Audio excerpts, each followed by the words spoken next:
Hammaga xayrli kun. Sizlar Gulmira Bayeva YouTube kanalidasizlar. Sizlarni ko'rib turganimdan xursandman, qizlar. Xush kelibsizlar. Sizlar bilan men birinchi marta bunaqa podkast olishim o'zim uchun ham bir yangilik bo'lyapti. Ko'rganman, xursandman yana bir bor. Men sizlarni taniyman, почти, chunki avval kitobimni olishga birga uchrashganmiz. Sizlarni bekorga bo'tga yiqqanim yo'q. Sizlarni portret chizamiz hozir, yigitlarni. Bu ya'ni praktik podkast, oddiy, shunchaki bir gaplashib, gap sotib o'tib ketmaymiz. Bo'lmasa, boshladik. Tayyor bo'lsanglar, qizlar. Mana shu bitta blankani olamiz oldimizga. Narsani hozir foydalanamiz. Avval tanishib olaylik bitta. Bu tarafdan boshlaymiz. Ismim Nasiba, familiyam Fathullayeva, 20 yoshdaman, Guliston davlat universitetining 2-kurs talabasiman. Yangi til o'rganishga qiziqaman, bo'sh vaqtlarimda ingliz tili o'rganish bilan band bo'laman. Mening ismim Dilbar, hozir Gulmira opani yonlarida assistent menejer bo'lib ishlab yuribman. Bundan tashqari bo'sh vaqtimda o'sha tikib o'zim tikish bilan shug'ullanaman, o'zim qiziqishim bu. Assalomu alaykum, men ismim Sevara, familiyam Jo'rayeva. 25 yoshdaman. Ayni damda Nizomiy nomidagi Toshkent davlat pedagogika universitetining 4-bosqich talabasiman. Til o'rganishga va kitoblar o'qishga qiziqaman. Ayni damda IELTS olish uchun harakat qilyapman. Men o'zimni tanishtirishim shart emas, menimcha. Men Gulmira Bayeva. Bilasizlar, отношения yigit va qiz o'rtasidagi munosabat bo'yicha sizlarga maslahatim beraman, o'zim tavsiyalarimni berib kelaman. 1,5 yildan beri bilmaganlar uchun. Bugun portret chizamiz. Har bitta qiz bolani o'zi mana bu xayolida o'zimizning bir idealimizdagi shahzodamiz bor. Lekin u faqat mana shu yerning o'zida. U qog'ozga tushmagan. Bugun biz mana shu qog'ozga tushiramiz. Mana bu yerdagi idealimizdagi bir shahzodamizni desam to'g'ri bo'ladi. Qizlar, birgalikda. 4 ta topshiriq bor umumiy. Mana shu 4 ta topshiriqni men bir sizlarga aytaman. Sizlar shu oq qog'ozga tushiramiz. Kelishdik? Bo'lmasa birinchi topshiriqni o'qiyman. Diqqat qilinglar. Birinchi topshiriq. Bo'lajak insoningizni qanday xislatlari bo'lishini xohlaysiz?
Qiziq mavzu. Bu narsa ikkiga bo'linadi. Birinchi tashqi xislatlarga kiradi.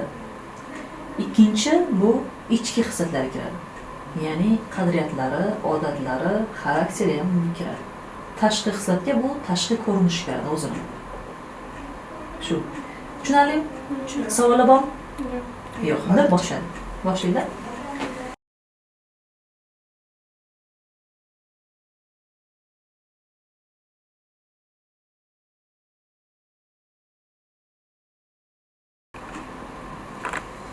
Yozilgan niyat amalga oshish ehtimoli juda ham katta deb o'ylayman. Shuning uchun qog'ozga tushiramiz.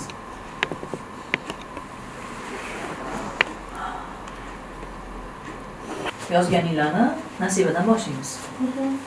Bo'lajak inson xislatlariga keladigan bo'lsak, bo'ylari uzun, qosh ko'zi qora, istarali, chiroyli va gavdali sportsmen bo'lsa, ichki dunyosi iymonli, insofli, Allohning omonati nimaligini biladigan inson, halol, xushchaqchaq bo'lsa, shu ichki xislatlarni boshqa xohladim.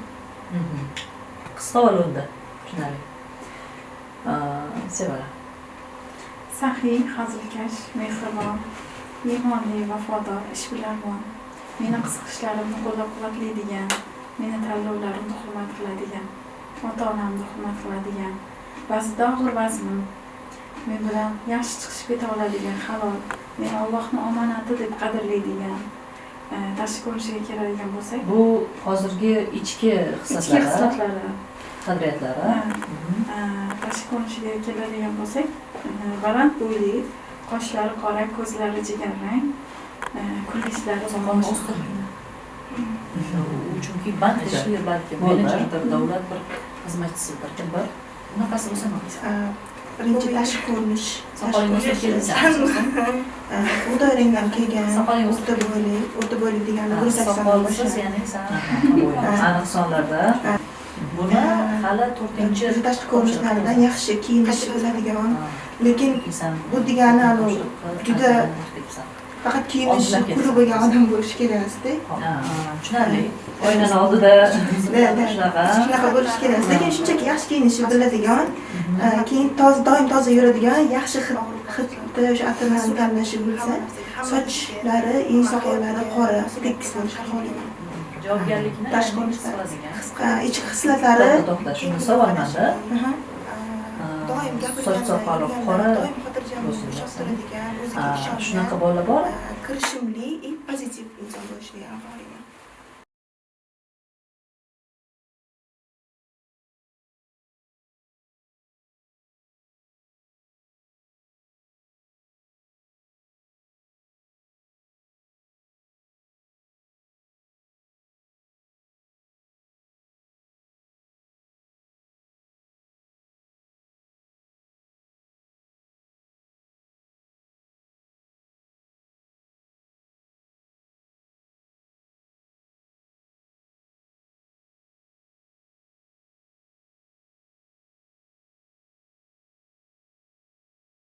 Ya'ni bu portret sizlarga mana shu yerda qoladi yozgan ekanda, ya'ni to'ygacha bo'lgan talabinglar, o'zinglarni shu shartinglarni, ya'ni yozasizlar.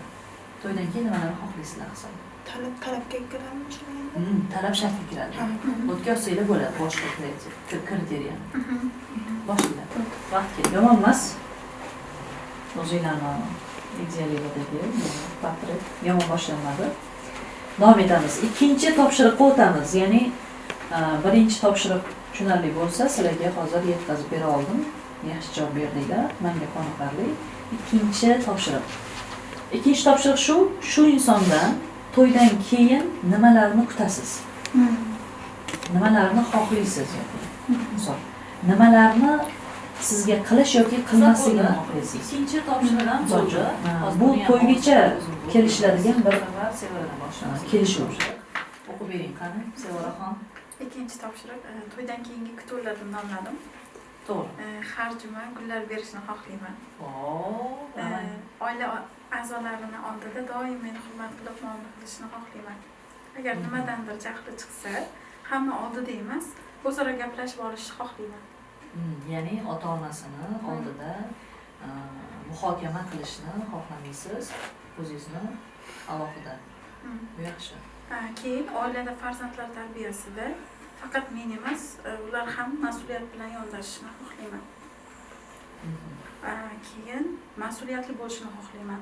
Faqat moliyaviy jihatdan emas, boshqa taraflama ham mas'uliyatni his qilishni xohlayman.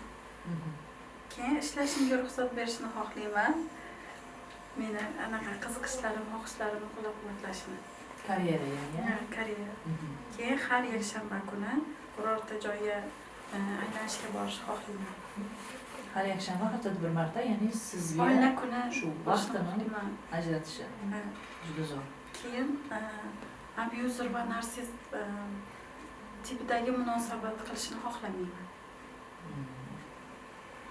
Nima degani? Ya'ni abuzer bu anaqa jahldor, jahli chiqib ketganda qo'l ko'tarish holatlari, narsistlik esa bu xudbinlik. Faqat o'zini o'ylash, o'zini xohishlarini birinchi o'ringa qo'yish. Oilada meni ham fikrlarim inobatga olishni xohlayman. Xohlaysiz va talab ham qilsangiz ham bo'ladi bu narsani. Talab qilaman desangiz ham bo'ladi bu narsa. juda zo'r. Dilbar. Sal qo'polroq qilib yozib qo'ygandim. Mayli. Tushunarli tilda gapirish. Shunaqa. Pulni yeri tagidan bo'lsa ham topib olish kerak. Talab. Уже siz iloji yo'qda eng birinchi o'rinda shu. To'g'ri, ya'ni moliyaviy erkin bo'lishi kerak, to'g'rimi? Erkin harakatda bo'lish kerak doim. Keyin shaxsiy chegaralarni hurmat qilishini xohlagan bo'lardim. Meni ham, o'zini oilasini ham, men oilamni ham, umuman hamma odamlarga bir xil muomala qilishini xohlardim. Menga qanaqa muomala qilyapti, ko'chadagi odamlarga ham shunaqa muomala qiladi. Shunda men unga ishona olaman. Что ertaga hech qachon menga baland ovozini ko'tarmaydi. Baland ovozda hech qachon misol tortishib qolganda ham, konflikt bo'lib qolganda ham ovozini baland qilishini xohlamasligini talab qilaman.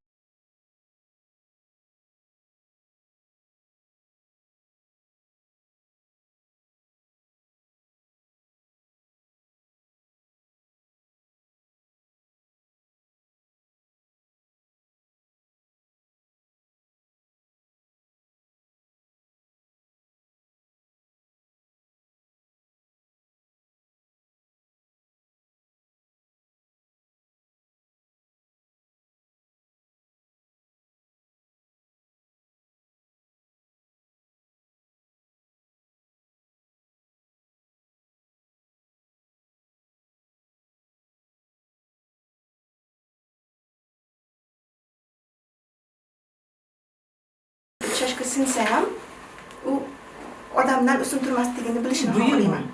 Buyum. Har qanday bu mashina bo'lishi mumkin, uy masalan yonib ketishi mumkin. Baribir inson o'zi undan ko'ra muhim emasligini bilishi kerak. O'zini yaqinlari, men yaqinlarim, qarindoshlarimiz, oilamiz bilan aloqalarni yaxshi saqlab turishga harakat qilishligini xohlayman. Chunki bular ko'p narsani anglatadi. Ovozini ko'tarib gapirganlar yo'q. Keyin iloji bo'lsa, bittami, ikkitami bo'lsa chet elga o'zi oldindan chiqib yurgan bo'lishini xohlagan bo'lardim. Chunki chet elga chiqqan insonning dunyoqarashi va boshqacha bo'ladi, kengroq bo'ladi deb o'ylayman. Shunaqa. Keyin yana oilani, o'zini farzandlarini kelajagi haqida bizagina o'ylab, rejalashtirib qo'ygan bo'lishini uzoqqa rejalashtirishini xohlayman-da. Mas'uliyatdan qo'rqmasligini, materialist bo'lmasligini xohlagan bo'lardim. Insonning o'zi hech qachon mana dunyodagi narsalar, misol oddiy har juma namozdan qaytganda gul bilan ketishini xohlardim. Boshini haydashga, ishlashga ruxsat berishini xohlardim. Qobiqqa tiqib qo'ymasligi kerak-da, misol uyda o'tirasan, shuni qilasan. Abyuzivniy munosabatda bo'lmasligini xohlardim. Abyuzivniy munosabat qanaqa siz uchun? Tasavvuringizdagi endi to'ydan keyingi sizga nisbatan nohaqlik qilish, bu narsani hammasi sizga abyuzivniy munosabat kiradi. Bu narsani siz qabul qila olmaysizda? Tushunarli. Biza ikkinchi topshiriqdan ham o'tdik. Bizani ekran orqasida kuzatib o'tirgan qizlarim bor, ya'ni o'zimning qizlarim. Sizlar ham biza bilan mana bir xil mana shu portretni chizishinglar mumkin. Mana hozir har bitta topshiriqqa bitta tushunarli qilib to'xtalib o'tyapmiz. Sizlar o'zingizlar uchun ham uyda mana shunaqa list olib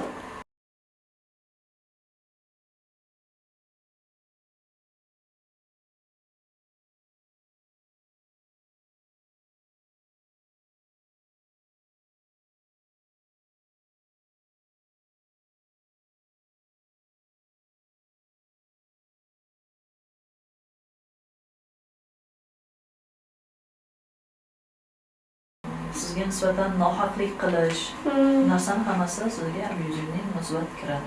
Bu narsani siz qabul qila olmaysizda? Tushunarli.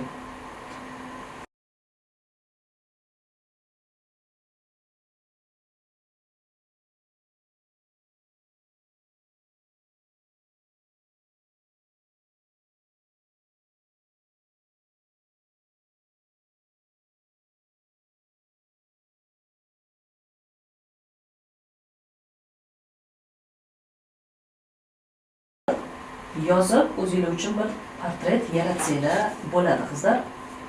Mana shu maqsadda praktik podkast bu. Bo'lmasa qizlar 3-chi topshiriqqa o'tamiz.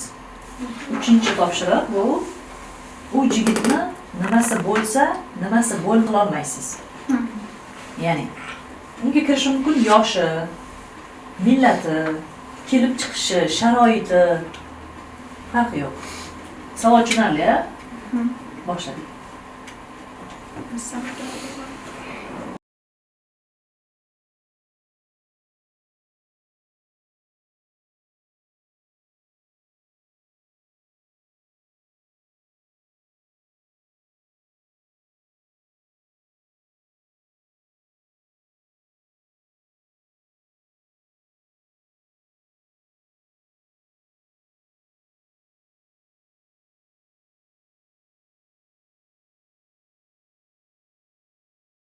Nereden boshlaymiz, Dilbar? Birinchi o'rinda tashqi ko'rinishidan gapiradigan bo'lsam, oyog'ini razmeri 42 dan kichkina bo'lsa bo'lmaydi. Qabul qila olmaysan. Qabul qila olmayman. Shu narsani. Kichkina bo'lsa. Bu degani suyagi kichkina deganda. Suyagiga ham e'tibor berasan. Просто odam 42 dan past emas. Tushunarli. Shunaqa. Keyin o'sha sariqdan kelgan insonlarni qabul qila olmayotgan bo'ladi. Turmush o'rtoq sifatida. Sariq rus. Yo'q, rus bo'lishi mumkin. Rus bo'lishi mumkin. Millati, misol qoni aralashgan yoki o'sha metis yoki boshqa millatdan bo'lsa bo'lishi mumkin. Men qabul qila olmayman, lekin sariq rang bo'lishini xohlamayman. Sochi o'zi ko'rinishi. Millatiga qaramaysan. Millatiga farqi yo'q. Lekin dini, Dini, конечно, islom bo'lishi shart. musulmon bo'lish kerak. Albatta. Xo'p. Yana undan tashqari dunyoqarashlarimiz to'g'ri kelmay qolishi mumkin. Shu agar to'g'ri kelmasa, u gapirgan gap men tushunmasam, men gapirgan gap uni oilasi tushunmasa, unda bu narsani men umuman qabul qila olmayman, chunki biz boshqa uyda yashayotganda bilamiz. Shunaqa his qilaman o'zimni. Keyin oilasidan masalan kamida 3 kun bo'lsa ham, 1 hafta bo'lsa ham uzoqqa ketib ishlashiga to'g'ri keladigan, ishlaydigan inson bo'lishini xohlamayman. Bo'lishi mumkin, balki shunaqa vaziyatlarga duch kelib qolishimiz mumkin. Qanchadir vaqtga musofirlikka chiqib ketishga to'g'ri kelishi mumkin, lekin bu uning ishi bo'lishini xohlamayman. Voyenniy bo'lishini xohlamayman. Voyenniyda ishlashini.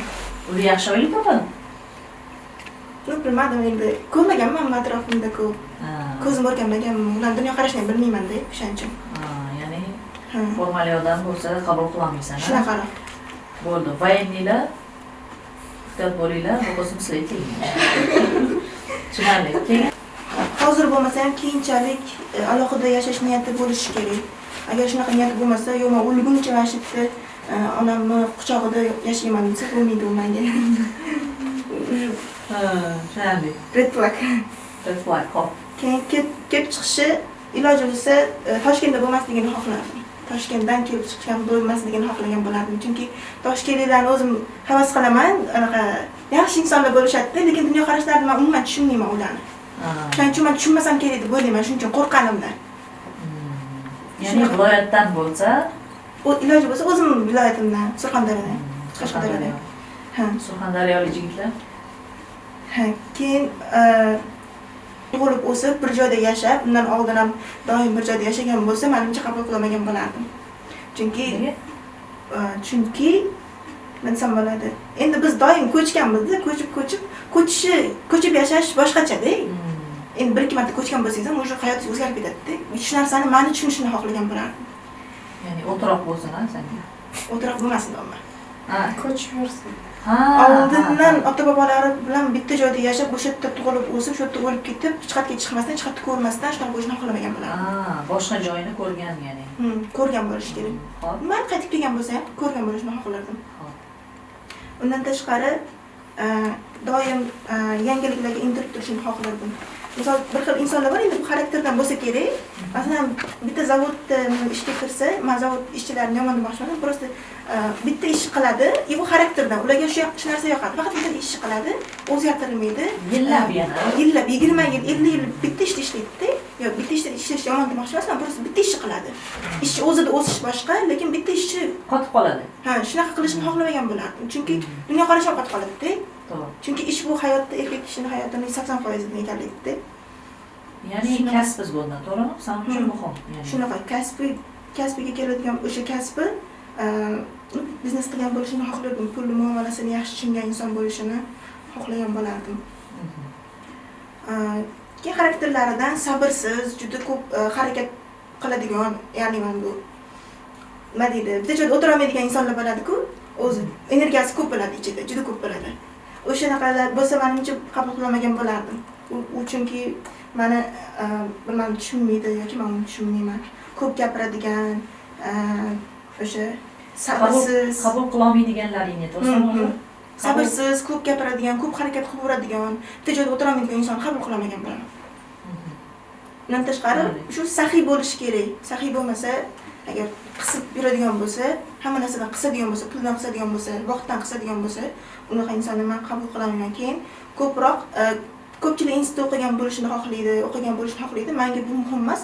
Ko'proq menga o'qigandan uqqani muhim. Ya'ni harakatida bo'lish kerak. Bitta narsani o'rganadi, harakatida qo'llab-quvvatlaydi.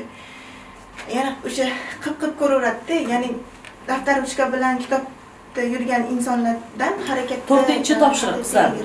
Bo'lajak turmush, ya'ni oiladan, o'sha turmushdan misol uchun to'y bo'ldi. O'sha insonni mana shu yozgan insoningizni uchratdingiz, tanishdingiz, oila qurdingiz va mana shu turmushdan nimalardan qo'rqasiz? Ya'ni qabul qilmaysiz. Mas'uliyatsiz o'zingizni bir qo'rquvlaringiz ichingizdagi telefon o'yinlaridan keyingi nimalar bo'lishidan yoki nimalar bo'lmay qolishidan ijtimoiy tarmoqqa yotib olgan odamni qabul qila olmaysiz. Tushunarli yana? Keyin oliy ta'limni bitirmaganni qabul qilolmayman. Mustaqil bo'lishini qabul qilaman. Diplomi bo'lsin, o'zi mustaqil hamma yutuqlarga o'zi erishgan bo'lishini qabul qilaman. Diplomi bo'lsin, bo'lmasin? Bo'lsin. Diplomi bo'lmasa-yu, lekin o'zi erishgan muvaffaqiyatga bo'lsa-chi? Qabul qilaman. Qabul qilasiz. Bo'ldi, ya'ni 3-topshiriq shu bilan tugadi.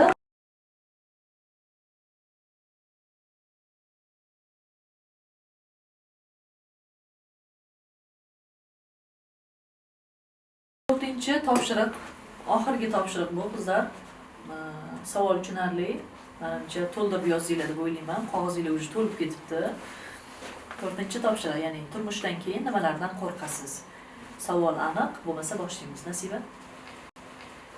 Bir-birini tushuna olmay yoki uchinchi shaxs tufayli ajrashib ketishdan qo'rqaman. Uchinchi shaxs deganda kimlar aralashuvi aniqroq? Kimlar, misol oyisi, onasi, uydagilari, qo'ni-qo'shni, qarindosh, uchinchi shaxs tufayli bo'lishi mumkin. Kimlardir sababchi bo'ladi. Ajrimlar hozirgi kunda men statistikaga qaraganda sabablariga Google'da o'zim o'qigandim. Bir katta foizi, ya'ni 30-35% ga yaqin ajrim sababi bu uchinchi shaxs aralashuvi, ya'ni farqi yo'q, bu ota-ona bo'ladimi, do'st, qarindosh bo'ladimi, ya'ni uchinchi shaxs. Xo'p. Oilasiga mas'uliyatsizlik qilishidan qo'rqaman. Mas'uliyat muhimdir hayotda. Yashirincha ikkinchi nikoh tuzishidan qo'rqaman. Shuning uchun ikkinchi ayolga ehtiyoj sezdirmaslik uchun shunday ayol bo'laman, xudo xolasa. Ikkinchisiga ehtiyoj sezilmaydi. Keyin vaziyatda va'dasida turmasligidan qo'rqaman, chunki yigit qasam ichmaydi, yigit so'zi qasam degan shior ostida yashayman. Shuning uchun va'dasida gapirgan gapida turish kerak inson. Ayniqsa yigit kishi. Yigitni gapida turmagani uni o'lgani degan gapda, to'g'rimi? Shunday. Tushunarli. Bo'ldimi? Shu? Buncha kam. Dilbar, qani o'zing bir boshlachi. Yozishim davomida hayolimga kelgan yangi narsa, yangi fikr shu bo'ldiki, biz xohlayveramizda nimadirlarni, kimlarnidir, qanaqadir holatlarini biz ko'p narsani xohlashimiz mumkin, lekin o'zimiz buning uchun nima qilamiz degan savol kelib qoldi. Demak, o'zim shuning uchun nima qilishim mumkin? Shunaqa insonga, shunaqa oilaga, vaziyatga mos bo'lish uchun o'zim nima qilishim kerak degan birinchi shu savol keldi. Keyin o'zim harakat qilishim kerak ekan degan fikrga keldim. Birinchi o'rinda o'zim. Qanaqa harakat? Buni o'ylang. Masalan, bilim olish birinchi. Bilim olish. Shaxsiy rivojlanish, shaxs sifatida rivojlanish. O'zimni o'sha fikrlarim, o'zi qanaqa, nimani xohlayman aslida. O'zi mana shu shaxsiy rivojlanish bo'yicha, o'zingni aslida kimligingni tanish bo'yicha. Shu sengacha kitobini o'qiganimda shu juda ko'p marta shaxsiy chegarani himoya qilish, o'zini rivojlantirish, doim bilim olishga intilish haqida ko'p marta gapirilgandi. O'zi shu fikrga o'z oldindan qo'shilardim. Hozir yana bir marta amin bo'ldim shu narsaga. Tushundim ya'ni. Baribir rivojlanish bo'lmasa, o'sish bo'lmasligini bildim. Tushunarli. Yana qo'shimchalaring bor? Bo'ldi. Nasiba? Ajrimdan qo'rqasizmi? Chunki ajrim natijasida farzandlarni ruhiyatiga juda ham katta ta'sir qiladi, travma oladi bolalar. Men bo'lajak farzandlarim sog'lom muhitda katta bo'lishini xohlayman. Lekin yomon odatlari, masalan, ichkilikka ruju qo'ygan bo'lishi mumkin. O'shanaqa holatlardan qo'rqaman. Ya'ni ichkilik bozligi sizga qo'rqasiz shundan. To'ydan oldin shu narsani bilmaslik mumkin qiz bola. Endi Endi keyin birga yashagandan keyin chiqish mumkin unaqa vaziyatlar. O'shandan qo'rqaman. Yana bo'ldi. Shu oxirgi bir nimangizga fikr qo'shib ketmoqchiman. Что siz mana shu bilmay qolaman, aytilmagan yolg'onlar chiqishidan qo'rqaman do'stku. Agar siz mana shu portretdagi yozilgan, shu yerga yozganlarning hammasidan u inson o'tib kelsa, mana shu oxirgi yolg'onga siz yetib kelmaysiz. Tushundingizmi? Tushundinglarmi? Tushunarli. Qizlar, bo'lmasa 4-chi nimani ichida, topshiriqning ichida yana bir kichkina topshiriq bor, faqat bu uyga vazifa bo'ladi. Mana botga yozmaysizlar, lekin yozib olinglar savol. Sizlarga aytaman.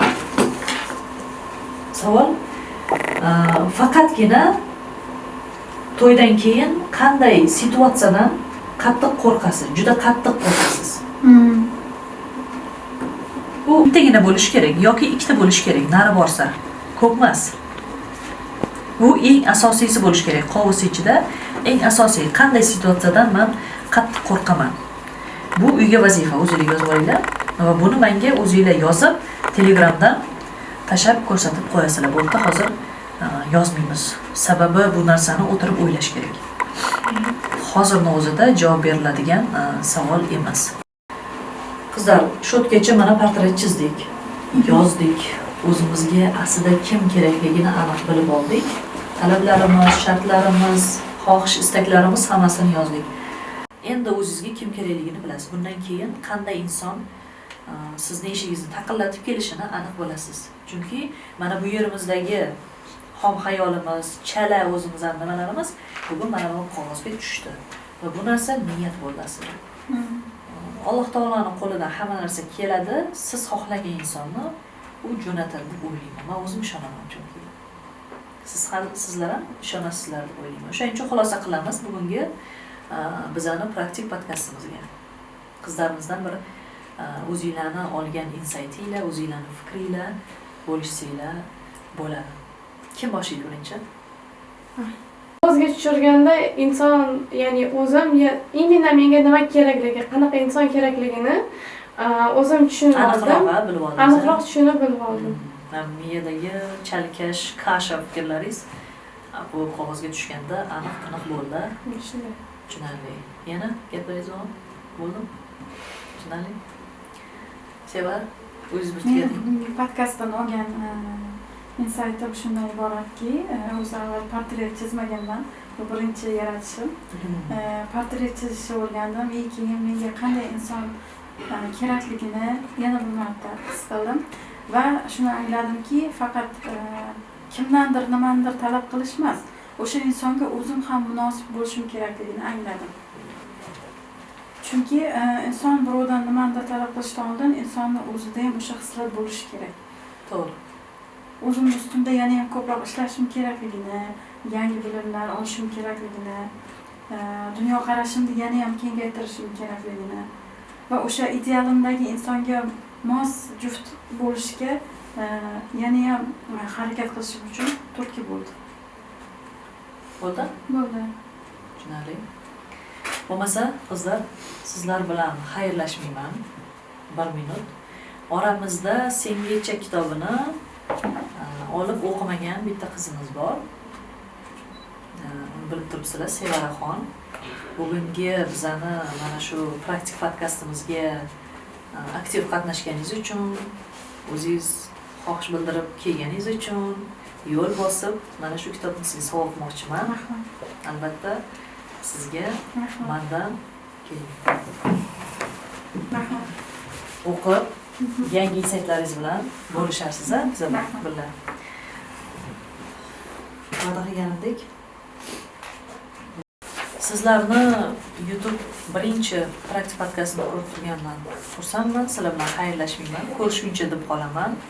Bundan keyingi podkastlarda uchrashguncha xayr. Sizga Arzimaydi. Videoni oxirigacha ko'rganingiz uchun qizlar, rahmat. Sengacha kitobiga qiziqish bildirsangiz, sotib olish haqida batafsil ma'lumot olish uchun mana shu Telegram bizani menejerlarimizga aloqaga chiqing. 12 ta viloyat bo'ylab pochta dastlabki xizmatlari mavjud. Kitobni sizlarga chiroyli mana shunaqa o'zini o'ramida yuboramiz. Agar Toshkentdan bo'lsangiz, Toshkentda Yandex taksi orqali yuboramiz. O'z qo'limdan olish imkoniyatingiz ham bor agar Toshkentda istiqomat qilsangiz. Keyingi podkastlarda ko'rishguncha xayr.